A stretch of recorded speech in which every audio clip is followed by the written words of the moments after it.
Assalamualaikum warahmatullahi wabarakatuh. Bismillahirrahmanirrahim. Alhamdulillahirabbil alamin wassalatu wassalamu ala asrofil anbiya'i wal mursalin sayyidina Muhammadin wa ala alihi wa sahbihi ajmain, amma ba'du.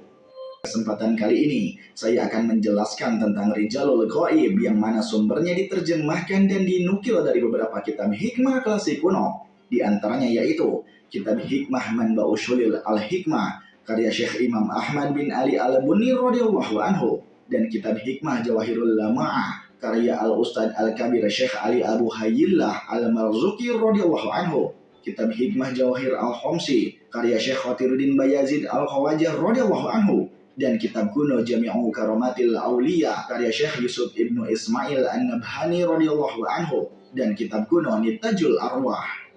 Rijalul Ghaib adalah makhluk ciptaan Allah Azza wa Jalla yang kasat mata, yaitu yang tidak tampak oleh mata manusia. Tugasnya adalah untuk menjalankan perintah Allah Subhanahu wa Ta'ala dalam membantu manusia memenuhi segala hajat dan keperluannya. Syekh Imam Ahmad bin Ali Al-Bunni radhiyallahu anhu berkata, "Ketahuilah bahwa Allah Azza wa Jalla yang maha agung dan maha tinggi dengan kemurahannya yang besar terhadap manusia. Dia Allah Azza wa Jalla menciptakan ruh-ruh dari bangsa malaikat yang berkeliling ke seluruh pelosok bumi, membantu orang-orang yang mempunyai hajat, supaya hajatnya itu terpenuhi dan keinginannya tercapai. Barang siapa yang bertepatan waktu hajatnya dengan arah tempat mereka pada Rijalul Ghaib berada, kemudian berdoa kepada Allah Subhanahu wa Ta'ala, niscaya mereka akan mengaminkan doanya tersebut. Maka niscaya doanya akan dikabulkan dan permintaannya akan diperolehnya. Ketahuilah wahai saudaraku, bahwasannya Allah Subhanahu wa Ta'ala telah memberikan rahmat dan karunia-Nya kepada hamba-hambanya yang soleh, sehingga Allah Subhanahu wa Ta'ala berikan petunjuk cara untuk mengetahui posisi Rijalul Ghaib tersebut dalam setiap bulan, di mana posisi atau tempat keberadaan mereka Rijalul Ghaib itu selalu berpindah-pindah. Seperti yang dijelaskan di dalam Al-Quran surat Al-Imran, yang artinya, janganlah kamu mengira bahwa orang-orang yang gugur di jalan Allah itu mati, bahkan mereka itu hidup di sisi Tuhannya dengan mendapat rezeki. Quran Surat Al-Imran ayat 169. Kehidupan mereka yang dimaksudkan adalah alam yang lain, bukanlah alam dunia ini. Mereka mendapat kenikmatan-kenikmatan di sisi Allah Azza wa Jalla, dan hanya Allah sajalah yang mengetahui bagaimana keadaan kehidupannya itu. Ketahuilah wahai saudaraku, bahwa sesungguhnya Rijalul Ghaib merupakan salah satu pangkat kewalian dari 37 pangkat makom para wali-wali Allah Azza wa Jalla. Berikut ini adalah pangkat makomnya para aulia Allah Subhanahu wa Ta'ala. Kutub atau Gauts, 1 abad 1 orang. Aimmah, 1 abad 2 orang. Autad, 1 abad 4 orang di 4 penjuru mata angin. Abdal, 1 abad 7 orang tidak akan bertambah dan berkurang apabila ada wali abdal yang wafat. Allah menggantikannya dengan mengangkat wali abdal yang lain. Abdal yang artinya pengganti. Wali abdal juga ada yang waliyahnya atau wanita. Nuqobah atau naqib, 1 abad 12 orang diwakilkan Allah Subhanahu wa Ta'ala masing-masing pada tiap-tiap bulan. Nujabah, 1 abad 8 orang. Hawariyun, 1 abad 1 orang. Wali Hawariyun diberikan kelebihan oleh Allah Subhanahu wa Ta'ala dalam hal keberanian, pedang atau zihad di dalam menegakkan agama Islam di muka bumi. Rajabiyun, 1 abad 40 orang yang tidak akan bertambah dan berkurang apabila ada salah satu wali Rajabiyun yang meninggal, maka Allah Subhanahu wa Ta'ala kembali mengangkat wali Rajabiyun yang lainnya, dan Allah Subhanahu wa Ta'ala mengangkatnya menjadi wali khusus di bulan Rajab dari awal bulan sampai akhir bulan. Oleh karena itu namanya Rajabiyun. Khotam atau penutup wali, 1 alam dunia hanya 1 orang, yaitu Nabi Isa alaihissalam. Ketika diturunkan kembali ke dunia nanti, maka Allah Subhanahu wa Ta'ala angkat Nabi Isa alaihissalam menjadi wali khotam atau penutup.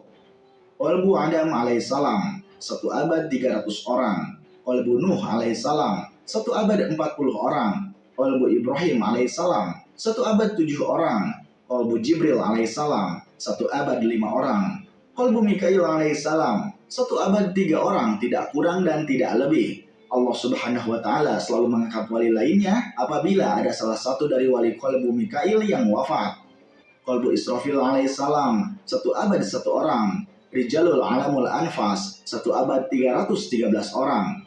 Rijalul Ghaib dalam kurun waktu 100 tahun atau satu abad hanya terdapat 10 orang. Keberadaannya tidak bertambah dan tidak berkurang. Jika wali Rijalul Ghaib ada yang wafat, seketika Allah Subhanahu wa taala mengangkat wali Rijalul Ghaib yang lain. Wali Rijalul Ghaib merupakan wali yang disembunyikan Allah Subhanahu wa taala dari penglihatannya makhluk-makhluk bumi dan langit. Tiap-tiap wali Rijalul Ghaib tidak dapat mengetahui wali Rijalul Ghaib yang lainnya. Dan ada juga wali dengan pangkat Rijalul Ghaib dari golongan jin mukmin. Semua wali Rijalul Ghaib tidak mengambil sesuatu pun dari rezeki yang ada di alam nyata ini. Tetapi mereka dikaruniakan Allah Subhanahu wa taala mengambil atau menggunakan rezeki dari alam ghaib. Az-Zahirun, satu abad 18 orang. Rijalul Quwwatul Ilahiyah, satu abad 8 orang. Khamsatur Rijal, satu abad 5 orang. Rijalul Hanan, satu abad 15 orang. Rijalul Haibati wal Jalal, satu abad 4 orang. Rijalul Fat, satu abad 24 orang. Allah Subhanahu wa taala mewakilkannya di tiap saat atau jam. Wali Rijalul Fat tersebar di seluruh dunia, yaitu 2 di negeri Yaman, 6 orang di negeri Barat, 4 orang di negeri Timur, dan sisanya semua jihad arah mata angin. Rijalul Ma'arijil Ula, satu abad 7 orang. Rijalul Tahdil Asfal, satu abad 21 orang. Rijalul Imdad, satu abad 3 orang. Ilahiyun Ruhamaniyun, satu abad 3 orang. Pangkat ini menyerupai pangkatnya wali abdal. Rijalun Wahidun, satu abad 1 orang. Rijalun Wahidun Markabun Mumtaz, satu abad 1 orang. Wali dengan makom Rijalun Wahidun Markab ini dilahirkan antara manusia dan golongan ruhani. Beliau tidak mengetahui siapa ayahnya dari golongan manusia. Wali dengan pangkat ini tubuhnya terdiri dari 2 jenis yang berbeda. Pangkat wali ini ada juga yang menyebut Rijalun Barzah. Ibunya dari wali pangkat ini dari golongan rohani air. Sesungguhnya Allah Subhanahu wa taala atas segala sesuatu kuasa. Syakhsun Gharib, di dunia hanya ada 1 orang. Syaqid Arafraf ibni Syaqidil Arsh, 1 abad 1 orang. Rijalun Ghina, 1 abad 2 orang. Sesuai nama makomnya atau pangkatnya, Rijalun Ghina, wali ini sangat kaya, baik kaya ilmu agama, kaya ma'rifatnya kepada Allah Subhanahu wa taala, maupun kaya harta yang dijalankan di jalan Allah Subhanahu wa taala. Pangkat wali ini juga ada waliyahnya dari kaum wanita. Syakhsun Wahidun, 1 abad 1 orang. Rijalun Ainit Tahkimi wa Jawaib, 1 abad 10 orang. Budala, 1 abad 12 orang. Budala arti jamaahnya yaitu jama', sirah, utahal jumu' dari abdal tapi bukan pangkat wali abdal. Rijalun Istiyaq, 1 abad 5 orang. Sittata Anfas, 1 abad 6 orang. Salah satu wali dari pangkat ini adalah putranya Raja Harun al-Rashid, yaitu Syekh Al-Alim Al-Alamah Ahmad As-Sibti.